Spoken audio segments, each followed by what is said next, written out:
시간 함께 나눌 하나님의 말씀 디모데전서 2장 8절에서 15절 말씀 저와 한 절씩 교독하시겠습니다. 그러므로 각 처에서 남자들이 분노와 다툼 없이 거룩한 손을 들어 기도하기를 원하노라. 또 이와 같이 여자들도 단정하게 옷을 입으며 소박함과 정결로서 자기를 단장하고 따란 머리와 금이나 진주나 각질에서 하지 말고 오직 선행으로 하기를 원하노라. 이것이 하나님을 경외한다 하는 자들에게 마땅한 것이니라. 여자는 일체 순종함으로 조용히 해오라. 여자가 가르치는 것과 남자를 주관하는 것을 허락하지 아니하노니 오직 조용할지니라. 이는 아담이 먼저 지음을 받고 하와가 그 후로 아담이 속은 것이 아니고 여자가 속아 죄에 빠졌습니다. 그러나 여자들이 만일 정숙함으로써 믿음과 사랑과 거룩함에 거하면 그의 해산함으로 구원을 얻으리라. 아멘. 기도하겠습니다. 주님, 이 시간 우리에게 말씀하여 주시고 우리의 마음을 붙들어 주시고 우리의 삶을 변화시켜 주옵소서. 주님의 도우심을 간절히 구합니다. 예수님 이름으로 기도합니다.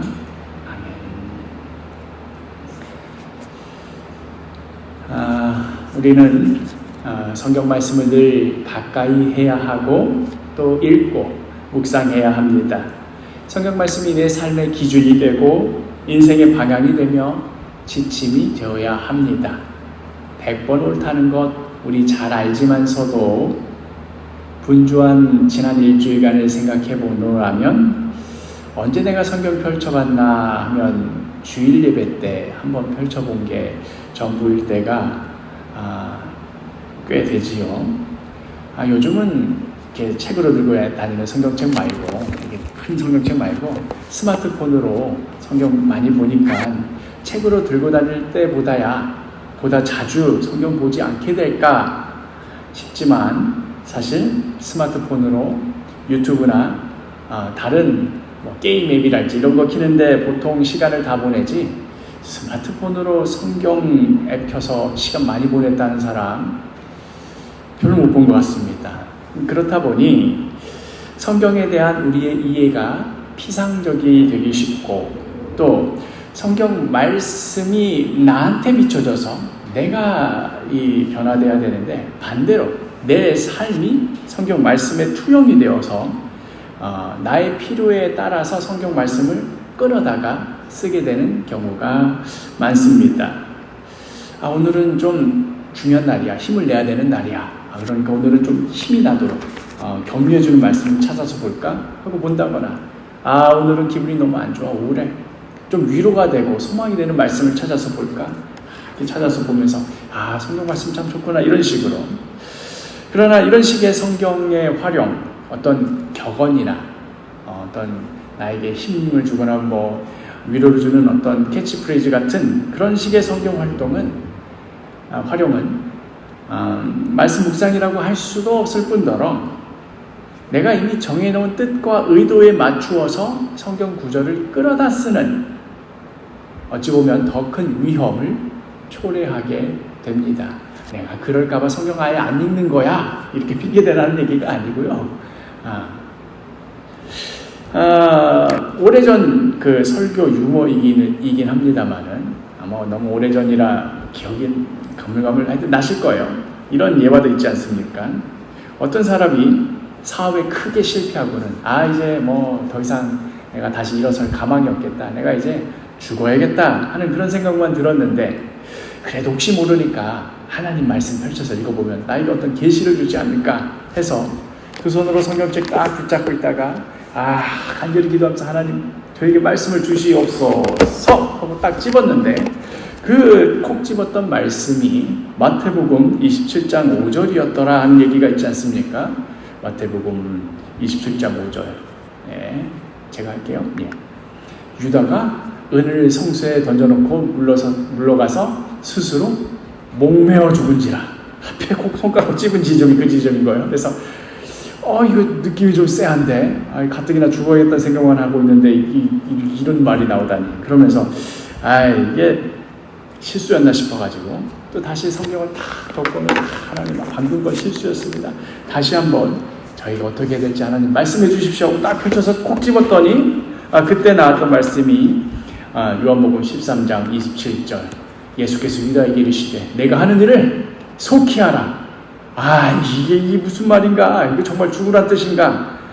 그래도 인생 3세판은 해봐야지 하고는 아무래도 내가 신약 쪽으로 자꾸 찝으니까 죽으란 말만 나오는 것 같아. 이번에는 고루고루 구약을 한번 내가 찝어봐야지 하고는 손가락을 살짝 안쪽에 넣은 다음에 구약 쪽으로 딱 펼쳐서 딱 하나님 알려주세요 찝었더니 열왕기상 18장 21절이 나왔다라는 것이죠. 너희가 어느 때까지 둘 사이에서 머뭇머뭇 하려느냐. 이 갈멜산 대결을 할 때 엘리야의 말인데 그래서 그 사람 진짜로 이 말씀에 순종해서 목매어 죽었다는 얘기는 아니고요. 이렇게 성경을 무슨 뽑기식으로 무슨 경품 룰렛 돌리듯이 아무런 맥락도 아무런 이해도 없이 자신의 삶에 적용하였을 때의 어리석음이 어떠한 것인가 하는 것을 유머스럽게 그린 예화였습니다. 그런 의미에서 우리는 성경을 자주 읽고 깊이 보되 정말 성경의 맥락을 잘 잡고 살펴보아야 합니다. 그냥 앞뒤 내용 따질 것 없이 그냥 목매어 죽으니라. 이거 죽으란 뜻이구나. 이렇게 적용하면 안 된다는 얘기지요. 또 깊은 묵상을 위하여서 때로는 어려운 성경 공부하는 거 참 어릴 적부터 싫잖아요. 근데 어렵더라도 인내심을 가지고 그 일을 감당해야 합니다. 하다 보면 이게 안 풀리는 것들이 있습니다. 성경 말씀이 막 통쾌하게 그냥 뭐든지 다 해답을 던져주는 것 같아도 아닙니다. 깊이 보면 얘랑 안 맞을 때가 많아서 더 오히려 갈등이 될 때가 있고 고민이 될 때가 있습니다. 풀리지 않는 그 답답함과 긴장감을 끌어안고 그 말씀을 붙잡고 기도해야 합니다. 성경과 함께 뒹구는 그러한 삶이 담보되지 않으면 교회는 정말이지 껍데기만 남게 될 것입니다. 참된 교회의 표지는 하나님 말씀의 올바른 선포와 성례의 올바른 시행에 있습니다. 말씀과 성례. 이 성례 안에는 세례와 성찬이 들어가 있죠. 하나님 말씀에 대한 이 진지함이 사라지게 되면 뒤에 나오는 이 성례마저도 하나의 종교적 의식으로 전락하게 됩니다. 그냥 교회 가면 성찬식 하잖아. 뭔가 좀 성스러운 거잖아. 뭔가 조심스러운 의식이잖아. 하는 식의 피상적인 의미만 남게 되고 이걸 왜 하는 건지 무슨 의미가 있는 것인지 알지도 못한 채 혹은 알고자 하는 그런 마음도 없는 채 그냥 그렇게 교회는 점점 말씀이 사라지면 교회는 점점 그렇게 껍데기만 남게 됩니다. 오늘 우리가 함께 읽은 이 디모데 말씀의 이 본문 아마 특별히 여성분들은 더욱 읽기가 힘들었을 이 본문 이 말씀도 성경 말씀을 깊이 묵상하고 이해하기 위하여서 공부하고 여러 가지 요소들을 진지하게 고려해 봐야만이 되는 그런 말씀 중에 하나입니다. 그냥 적혀있는 대로 그냥 문자적으로 표면적으로 읽고 넘어가게 되면 여러 가지 면에서 불필요한 오해와 갈등을 야기하게 됩니다. 우리가 지난 시간에도 함께 나눴듯이 디모데전서, 디모데후서, 디도서 이 세 권의 이 책들은 바울이 자신의 제자인 디모데와 디도에게 그들이 각자 책임지고 맡고 있는 그 교회들의 여러 상황과 어려움에 대해서 이것을 어떻게 하면 현실적으로 해결할 수 있을지에 대한 어떤 지침, 어떤 조언을 전하고 있는 그런 목회서신이라고 말했습니다. 목회서신. 한 친구는 예를 들면 한 친구는 너무나 생각 없이 그냥 즉흥적으로 무계획적으로 그냥 길 가다 만났는데 마침 잘 만났다. 너 나랑 같이 밥 먹으러 가자고 영화 보러 가자고 막 부산으로 가자고 이리저리 막 그냥 막 자기 기분 내킨 대로 사는 친구에게 뭐라고 조언하겠습니까? 너는 좀 생각 좀 하고 살아라. 그렇게 조언해야 되는 거 아니겠습니까? 또 다른 친구는 생각이 너무나 많습니다. 앉아서 꼼짝도 안 하고 집안에 들어밖에서 고민과 염려만 하고 아무 짓도 못하고 있는 그 친구에게는 그냥 너는 좀 생각 좀 내려놔라. 일단 마음 가는 대로 좀 움직이면서 그래야 이렇게 사람이 사는 거다라고 조언해 주듯이 똑같은 상황이지만 조언이 다르지 않습니까? 너는 생각 좀 하면서 살아라 라고 말하고 누구에게는 너는 생각 좀 그만하라 이렇게 조언해 주듯이 어떤 교회는 이런 문제가 있기 때문에 이런 조언을 하고 저런 교회는 저런 문제가 있기 때문에 저런 조언을 하는 것입니다.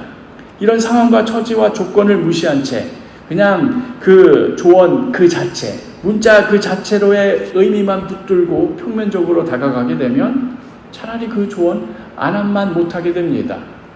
너는 좀 생각 좀 하면서 살아라 해야 될 친구에게 거꾸로 야, 너 또 막 무계획적으로 막 사는구나. 그래, 그렇게 마음 가는 대로 살아라. 이렇게 조언하면 이게 어떻게 되겠습니까? 가뜩이나 생각 많고 고민하고 막 집 밖에도 안 나가는 친구에게 너는 좀 생각 좀 하면서 살아라. 이렇게 조언하면 그 친구가 어떻게 되겠습니까? 오늘 우리가 읽은 이 디모데전서 본문도 디모데가 당시 사역하고 있던 에베소 교회의 직면한 현실이 어떠했는지, 그들의 문제가 무엇이었고 또 무엇 때문에 디모데가 막 골머리 앓고 이 문제 가지고 하나님께 간절히 기도하고 때로는 기회만 있다면 사도 바울에게 편지 써서라도 우리 에베소 교회에 이런 문제가 있는데 어떻게 하면 좋겠습니까? 편지를 보냈어도 골백 번을 보냈을 그런 문제가 무엇이었는가를 잘 인지하고 있어야만 오늘의 이 본문의 맥락이 이해가 되는 그런 말씀입니다. 오늘 본문 한번 들어가 봅시다. 바울은 이제 앞에서 내가 너한테 편지 쓰는 이유가 뭐고 그 교회에 지금 직면한 첫 번째 문제 사안이 뭐고 이것을 한 다음에 두 번째로 이제 교회 안의 문제를 다루기 시작하면서 먼저 교회 안에 남자와 여자를 어떻게 가르칠 것인가 하는 그런 문제를 거론하기 시작합니다. 디모데전서 2장 8절 우리 같이 한번 읽어볼까요? 그러므로 각 처에서 남자들이 분노와 다툼이 없이 거룩한 손을 들어 기도하기를 원하노라. 교회 안에 여러 남자 성도들을 향하여서 분노하지 말고 다투지 말고 그 손 들어서 남 때리지 말고 그 손을 하나님께 들어서 기도하는 자로 세울 수 있도록 디모데야 그렇게 힘쓰거라 하는 그런 조언입니다. 여기까지는 그렇지, 디모데가 담임 목사라면 당연히 남자 성도들 그렇게 가르쳐야지 하고 납득이 됩니다. 그런데 여기까지는 딱 좋았는데 그 다음 이어지는 구절들이 읽는 우리로 하여금 당황하게 합니다. 이 남자 성도들에 대해서 이렇게 2장 8절 한 절로 조언을 했으면 그러면 여자 성도들에 대한 조언도 보통은 예상하기로는 9절에 한 절이 있겠거니 라고 생각이 되는데 막상 읽어보니 9절 한 절로 끝나는 것이 아니라 9절부터 시작해서 15절까지 우리가 오늘 읽은 본문의 한 절 빼고는 나머지가 다 여자 성도들에 대한 조언입니다. 그러니까 남자는 한 절로 끝내고 여자는 7절이나 길게 얘기하는 거죠. 지금 에베소 교회가 처한 상황과 맥락을 모르면은 이게 오해하기 딱 좋은 상황입니다. 아니 지금 무슨 바울이 지금 여자들한테 무슨 억하심정이 있나? 왜 이렇게 남자는 한마디 하고 여자는 이렇게 길게 그냥 혼을 냈나? 예를 들면 제가 시원이랑 주원이랑 불러다 놓고 시원아 너 엄마 말 잘 듣고 숙제 잘해? 예 알겠습니다. 그래 다음 주원이 너 이리 와봐. 너 말이야 너 어제는 뭐 했고 그제는 뭐 했고 막 하면서 주저리 일장 연설을 늘어놓으면 아니야 나 똑같이 시원이 주원이 불러서 혼낸 것 뿐이야 라고 하기에는 딱 봐도 지금 둘째 놈만 지금 괴롭히는 거 아니겠습니까? 오늘 본문을 봐도 남자도 얘기하고 여자도 얘기했어 라고 말하기에는 딱 봐도 지금 여자들 두고 지금 따로 모아놓고 혼내고 있는 것 아니겠습니까? 오늘 우리가 읽은 본문 구절이 딱 그렇게 보입니다. 이제 한번 볼까요? 9절부터 10절, 9절 10절 일단 먼저 처음부터 봅시다. 또 이와 같이 이렇게 시작하는데 또 이와 같이 하면은 이런 남자들과 같이 하면서 여자들 얘기가 날 줄 알았더니 이와 같이가 아니에요. 더 붙는 겁니다. 같이 읽겠습니다. 9절 10절 시작. 또 이와 같이 여자들도 단정하게 웃으며 소박함과 정결로서 자기를 단장하고 따옴머리와 금이나 진주나 값진 옷으로 하지 말고 오직 성인으로 하기를 원하노라. 이것이 하나님을 경외한다 하는 자들에게 마땅한 것입니다. 죄송한데 물 한 컵만 좀 가져주시겠어요? 앞선 그 남자들에게 했던 말처럼 그냥 이 긴 9절 10절을 압축해가지고 선행하고 또 여자들 이와 마찬가지로 여자들도 선행하고 하나님 경외하거라 하고 그쳤더라면 아무런 오해가 없을 터인데 시작하자마자 옷차림 지적하고 헤어스타일이 어떻고 금이나 진주 같은 장신구가 어떻고 딱 봐도 어떤 의미에서 이렇게 약간 듣기 싫은 잔소리 같은 말들이 이어집니다. 그리고 나서 여기서 안 끝난 거, 이러고도 안 끝나고 더 가관이 이어지는데 11절 12절 같이 읽겠습니다. 시작. 여자는 일체 순종함으로 조용히 배우라. 여자가 가르치는 것과 남자를 주관하는 것을 허락하지 아니하노니 오직 조용할지니라. 까무러쳐집니다. 정말. 여자는 순종함으로 배우기만 해라. 가르치려고 나서지를 말아라. 교회 안에서 그냥 오직 조용할지니라. 21세기를 살아가는 우리들에게 이 말씀이 이게 어떻게 다가옵니까? 이 말씀 앞에 펄쩍 뛸 성도들이 얼마나 많겠습니까? 더욱 이해가 되지 않는 것은 이게 하나님 말씀이니까 무조건 이해 안 돼도 믿어, 순종해 이러기에는 더 이해가 안 되는 것은 이렇게까지 말하고 있는 사도 바울이 오래전 갈라디아서도 이 사도 바울이 썼는데 그 갈라디아서에서 뭐라고 말했는가 하면은 갈라디아서 3장 28절 같이 읽겠습니다. 너희는 유대인이나 헬라인이나 종이나 자유인이나 남자나 여자나 다 그리스도 예수 안에서 하나이니라. 남자나 여자나 다 그리스도 예수 안에서 하나이니라. 바울이 살던 시대가 지금으로부터 2000년 전 시대 아닙니까?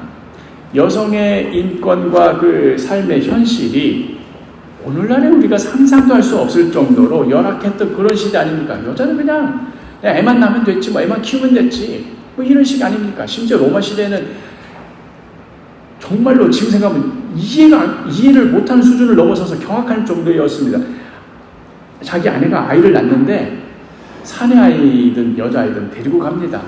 사내 아이 태어나면 가장이 수고했어 하고 자기 아들로 거둬들이고, 딸을 태어나면은 딸을 보고 고민을 합니다. 그래, 딸 하나 정도 키우지 뭐 하면 키울 수 있는 거고, 딸이야 버려 하면은 그 갓 낳은 아이를 동네 아이 버리는 자리가 있습니다. 그 아직 울고 있는 그 애를 버립니다. 지금 생각하면 그건 뭐 유아 사례 아닙니까? 2000년 전에 여자의 존재가 그런 정도 수준이었습니다. 그렇게 버린다 한들 어머, 딸이라고 버렸대, 죽였대. 이게 뭐랄까, 아무도 의아하게 여기지 않는, 그냥 그게 그 당시의 상식인 이런 시대 아닙니까? 그런 시대 한복판에서 바울이 뭐라고 말했다고요? 남자나 여자나 다 그리스도 예수 안에서 하나다. 이 말 들었을 그 남자들이 막 불처럼 화냈을 수도 있는, 이 말을 했던 사람이 누구라고요? 사도 바울입니다. 이 똑같은 사도 바울이 갈라디아서는 이렇게 쓰고 오늘 본문에서는 오직 조용할지라. 이게 무슨 말일까? 왜 이렇게 쓸까?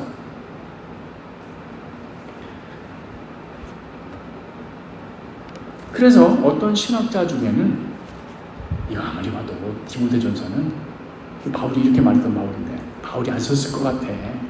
그냥 누가 자기 쓰고 싶은 말을 마음대로 다 써놓고는 마치 바울이 쓴 것처럼 꾸며서 만든 문서인 것 같아. 이렇게 주장하기까지 합니다. 그만큼 오늘의 본문이 가지고 있는 어떤 불편함이 나타나는, 성경 안에서 갈라디아서는 이렇게 말했는데 왜 디모데전서는 이렇게 말하지? 하고 서로 충돌하는 그런 말씀이라고 할 수 있겠습니다.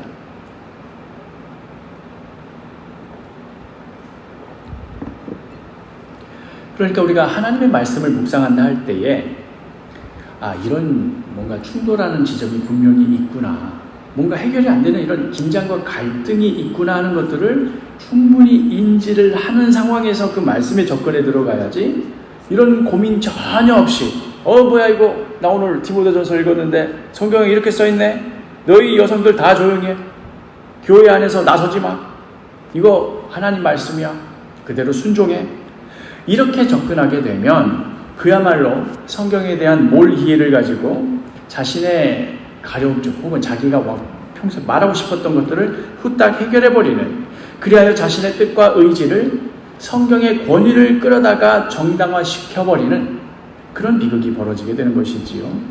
오늘의 이 본문 가지고, 디모데전서 이 본문 가지고 교회 안에서 여성의 활동을 억압하고 제한하고 교회의 모든 활동들을 남성들만의 전유물로 만들고 남성의 우월성을 주장하기까지 했던 교회의 오랜 역사를 생각해 보노라면 정말이지 안타까움을 금할 길이 없습니다.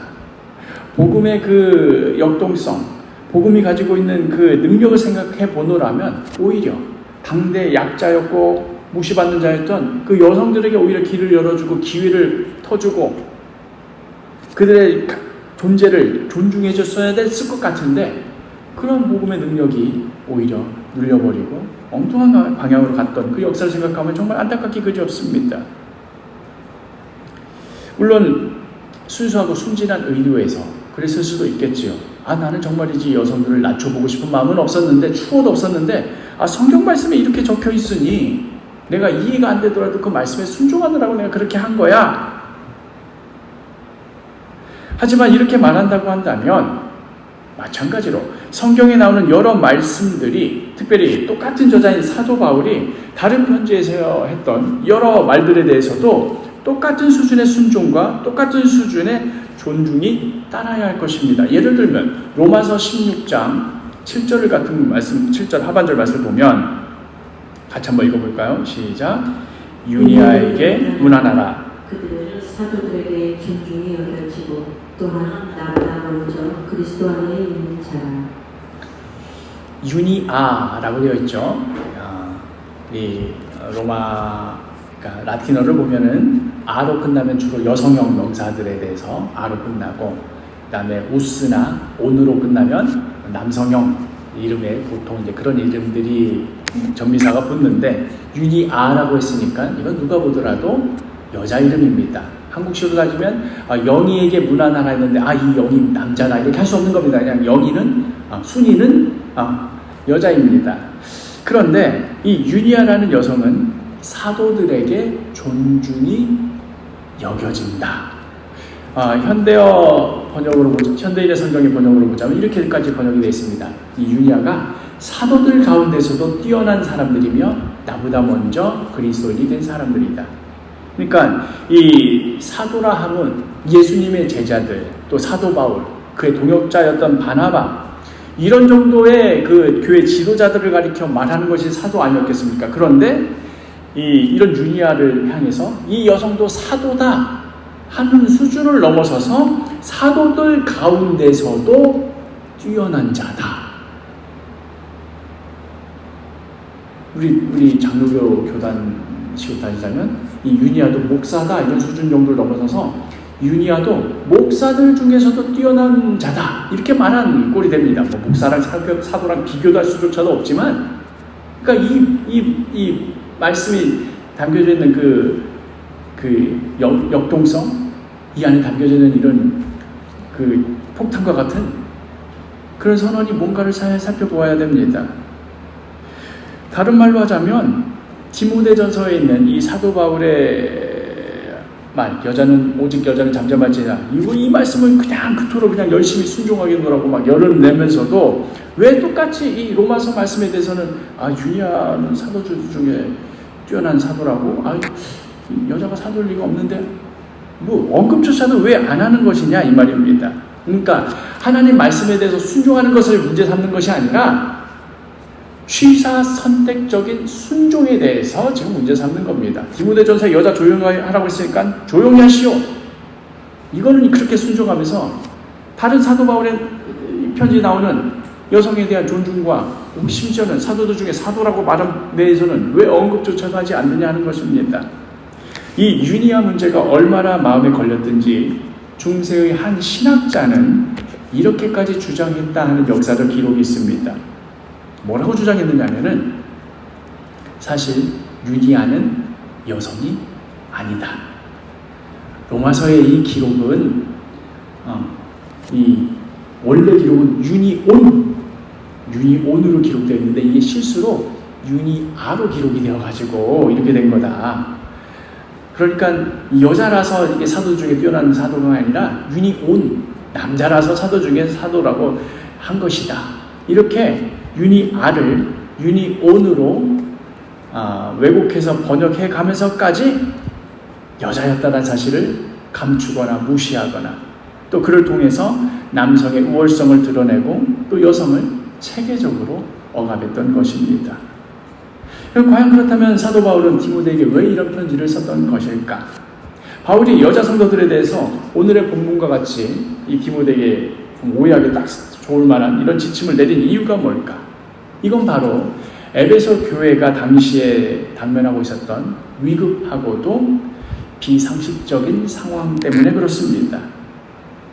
오늘날도 가만히 보면 길 가다가 불법 광고판 같은 것도 있고 아니면은 온라인 그 인터넷 창에 옆에 팝업 창으로 뜬금없이 뜨는 그런 광고에도 보면 처녀 보살이니 처녀 점집이니 처녀 무당이니 하는 식으로 여성의 어떤 신적인 능력, 어떤 처녀라서 더 영험한 이런 거를 이제 은근히 내비치면서 우리 점집이 잘 맞춘다 이런 광고가 있는 경우를 보는데요. 오늘날에도 그런 게 남아있는데 고대 시대에는 그런 경향이 더 두드러졌습니다. 고대 그리스 로마 세계에서는 신전에 거주하는 여성 사제들이나 신녀들과 성적인 관계를 맺는 것으로 점을 치기도 했습니다. 이렇게 미신적이고 신비주의적인 고대 종교 가운데 어떤 여성성을 가장 부각시켰던 그런 여신들 중에 하나가 바로 아르테미스 여신입니다. 아르테미스. 올림푸스 12신 중에 하나이고 또 로마식으로는 다이애나라고 불리는 그런 신입니다.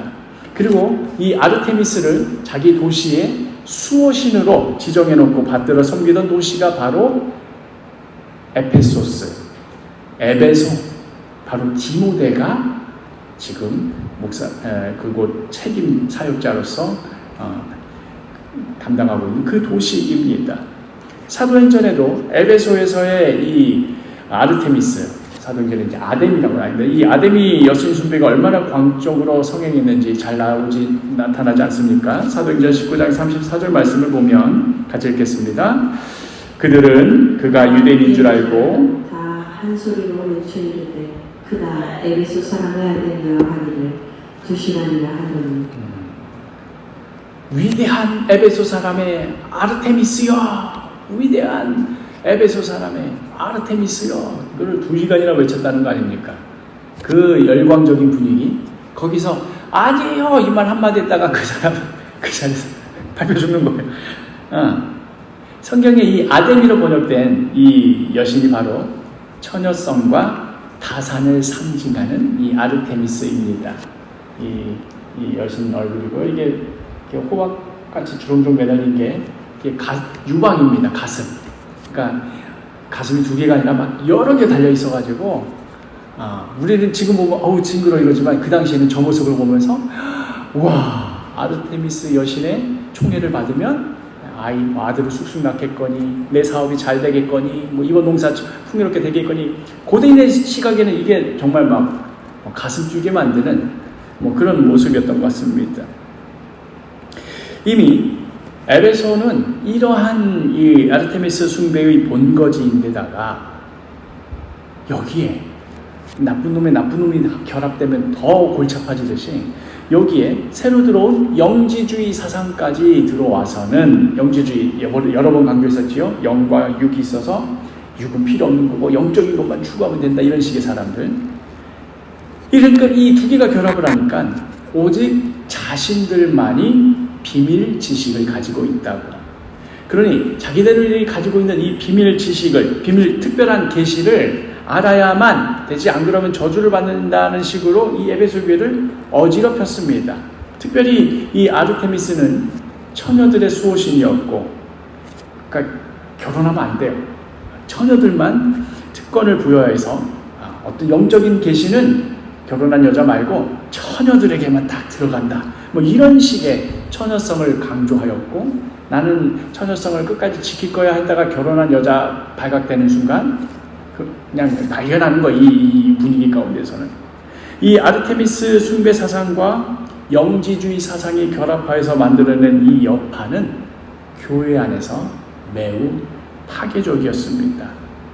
그러니까 예수를 알기 전에 이미 다 이 아르테미스를 숭배하는 사람들이 예수를 알고 이제 예수 믿기 시작하고 교회 안에 모였을 거 아닙니까? 그러니까 이미 예수를 믿는다고는 하지만 자기네들의 과거 생활 풍습이 이 아르테미스 숭배적인 요소들이 가득 차 있는 그런 자들이 뭔가 복음인 것 같긴 한데 하나님 얘기도 하고 예수님 얘기도 하는 것 같은데 뭔가 이상한 얘기, 영지주의적인 가르침이 막 적절히 버무려져 가지고 왜곡된 말도 안 되는 얘기를 복음 성경적으로 보면 말이 안 되지만 이 사람들에게는 말이 되는 그런 이야기에 빠지기는 너무 쉬운 일이었습니다.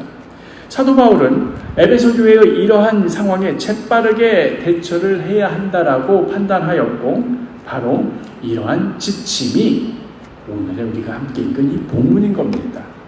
나 처녀야. 그리고 난 특별 계시를 받았어.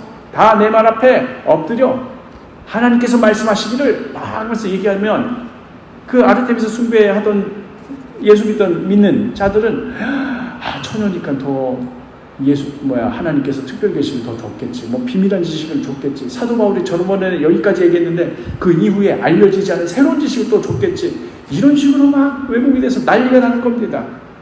디모데가 열심히 복음으로 가르치려고 하더라도 갑자기 자기가 처녀인데 특별 계시를 받았는데 내 말을 들어라 하면서 교회가 막 어지러지는 겁니다. 이런 상황에 사도 바울이 오늘과 같은 그런 지침을 내린 것이지요. 그럼 맥락 가운데 왜 아담과 하와 얘기가 뜬금없이 나오나 싶지만 바로 이런 맥락 가운데 이런 이야기가 나오는 겁니다. 13절과 14절 같이 읽겠습니다. 시작. 이는 아담이 먼저 지음을 받고 하와가 그 후며 아담이 세운 것이 아니고 여자가 속아 죄에 빠졌습니다. 영지주의자들에게 있어서 이 선악과 지혜롭게 할 만큼 탐스러웠다 하는 이것은 매우 중요한 상징을 갖고 있던 것이었습니다. 하와가 선악과 봤을 때 정말 저거 먹으면 내가 새로운 지식을 얻겠구나, 내가 하나님과 같이 되겠구나 했던 이 선악과처럼 이 에베소 교회 안에 여신 숭배적 영지주의자들은 자신들만이 소유하고 있다는 그 비밀 지식이 이 에덴 동산에 있던 그 선악과와 같이 지혜롭게 할 만큼 탐스러운 것이다 이렇게 여기고 있었고, 거짓된 가르침으로 에베소 교회 안에 많은 성도들을 현혹하고 복음의 본질에서 자꾸만 벗어나게 했던 것입니다.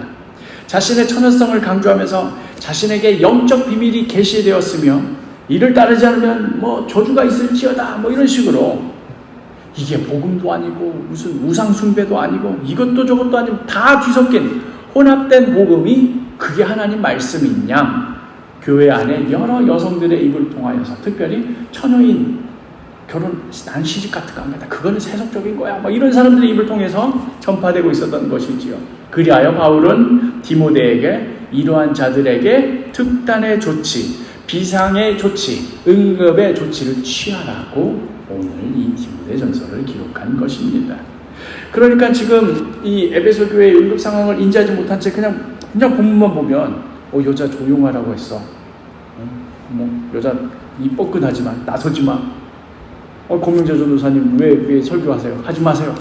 이렇게 될 수밖에 없는 겁니다. 혹은 반대로, 아니 사도 바울이 그 갈라디아에서는 남자나 여자나 다 하나라고 했는데 디모데전서에서도 똑같은 말씀에 여기서는 왜 여자는 잠잠하라고 말하는가? 사도 바울은 뭔가 왔다 갔다 하는 사람이다, 이중적인 사람이다. 지금 이 상황을 인지 못하면 엉뚱한 소리가 나오게 되는 겁니다. 예를 들면 문이 잠겨 있으면 노크를 하거나 초인종을 눌러야지 왜 그 문을 막 두들기고 부시고 발로 차느냐 막 혼내는 사람이 있다 쳐봅시다. 상황을 모르면 그럴 수밖에 없습니다. 근데 그 상황이 어떤 상황이었냐면 불이 난 겁니다. 안에 사람들은 불이 난 줄도 모르고 있을 때 그때 초인종 띵동 누르고는 저기요 안에 계십니까? 불이 나서 그런데 시간 나시면 언제 한번 밖으로 나오시지요. 이럴 상황이 아닌 겁니다. 안에 듣던 말든 문을 부셔서라도 들고 가야지요. 지금 에베소 교회 상황이 여자나 남자나 그리스도 안에서 다 하나입니다. 우리 서로 사랑합시다. 이런 지금 상황이 아닌 겁니다. 조용히 하라. 거기 앉아있으라. 너에게 계시된 거 아니다. 복음은 그런 것이 아니다. 불행히도 오늘의 이 본문은 이러한 맥락과 역사적 정황을 고려하지 않은 채 그저 문자적으로 받아들여져서 여성들은 교회에서 가르칠 수 없도록, 그리하여 교회 안에서 여성들은 지도자 역할을 맡을 수 없도록 오랜 시간 동안 악용되어 왔고 지금도 여전히 그 잔재가 남아 있습니다. 디모데전서와 거의 비슷한 시기에 기록되었던 디도서를 봐도 지금 바울이 이랬다 저랬다 하는 말이 아니라 그 교회의 상황에 따라 말하고 있구나 하는 것을 알 수 있습니다. 디도서 2장 4절과 5절을 보면 같이 읽어볼까요? 시작. 그들로 젊은 여자들을 교훈하되 그 남편과 자녀를 사랑하며 신중하며 순전하며 집안일을 하며 선하며 자기 남편에게 복종하게 하라. 이는 하나님의 말씀이 비방을 얻지 않게 하려 합니다. 여기서 그들로 젊은 여자들을 교훈하되 그러니까 그들이 젊은 여자들을 가르치게 하라 하는 이 말씀의 그들인 남자 사역자가 아니라 여기서는 바로 여성을 의미합니다. 바로 앞절에 그 내용이 나와 있습니다. 그러니까 지금 디모데 교회 안에서 디모데가 있는 그 에베소 교회에서는 여자들은 잠잠하라고 말했지만 디도가 있는 그레데 교회에서는 지금 뭐라고 말하고 있는 겁니까? 여성 지도자들로 하여금 젊은 여자들을 가르치도록 하라. 그 가르치는 내용은 이러이러한 것들을 가르쳐라. 지금 이렇게 이야기하고 있는 겁니다. 똑같은 사안인데 똑같이 여자들이 가르쳐야 될 것인가 말 것인가에 대한 그 사안에 대해서 에베소 교회에 대해서는 지금 그럴 때가 아니다 라고 막는 거고, 그레데 교회에서는 여자들로 하여금 이렇게 가르쳐라라고 조언하였던 것이지요. 이 똑같은 사안을 두고 지금 바울이 이중적으로 이랬다가 저랬다가 하는 것이겠습니까? 여러 상황과 처지에 맞는 조언을 하는 것이겠지요. 하나님 말씀의 명확한 기준, 복음의 그 가치, 성경의 전반적인 그 맥락 가운데 드러나는 하나님의 뜻은 창세기 1장 27절 같이 읽겠습니다. 하나님이 자기 형상 곧 하나님의 형상대로 사람을 창조하시되 남자와 여자를 창조하시고, 하나님께서는 남자만이 아니라 남자도 여자도 모두 하나님의 형상대로 존귀하게 창조하셨습니다. 또한 예수 그리스도 십자가 보혈의 은혜로 말미암아 그리스도 예수 안에서 남자나 여자나 다 하나가 되게 하셨습니다. 그 본질은 변함이 없습니다. 그러나 그 본질을 우리의 현실 가운데 적용하고 구현하는 데 있어서는 때로는 이런 모습일 수 있고 때로는 저런 모습일 수 있는 것입니다. 사람이 울어야 할 때가 있고 웃어야 할 때가 있는 것이지, 울어야 할 때 가서 웃고 있으면 그건 진짜 어색해집니다. 어느 하나를 붙잡고는 자신의 뜻과 성향에 맞는다고, 나는 웃는 거 웃으면 복이 온대잖아, 나 웃는 거 좋아하고 아무 때나 가서 웃으면 그건 정말 여러 일을 망치는 자가 되는 겁니다. 이게 하나님 말씀이잖아요. 여기 이렇게 적혀 있잖아. 그러니까 나는 이 말씀대로만 살 거야 하고 하나님 말씀까지 끌어다 와가지고 자신의 뜻대로 그냥 뜻에 맞춰가지고 그렇게 살아가기 시작하면 언제까지 둘 사이에서 머뭇하려느냐 하는 그 말씀을 자살하려는 뜻이구나 하고 적용하는 것만큼이나 어리석은 일이 될 것입니다. 불행히도 교회 역사 가운데 우리가 아까도 언급했던 이 유니아 본문을 포함해서 사도 바울이 다른 서신서에서 베베, 브리스길라와 같은 여러 교회 안의 여성 사역자들에 대해서 기록한 것에 대해서는 이와 같은 동일한 수준의 어떤 존중과 강조가 이루어지지 않았습니다. 근데 거기다 대고 이런 분위기가 한국 전통의 어떤 여성관과 결합해서는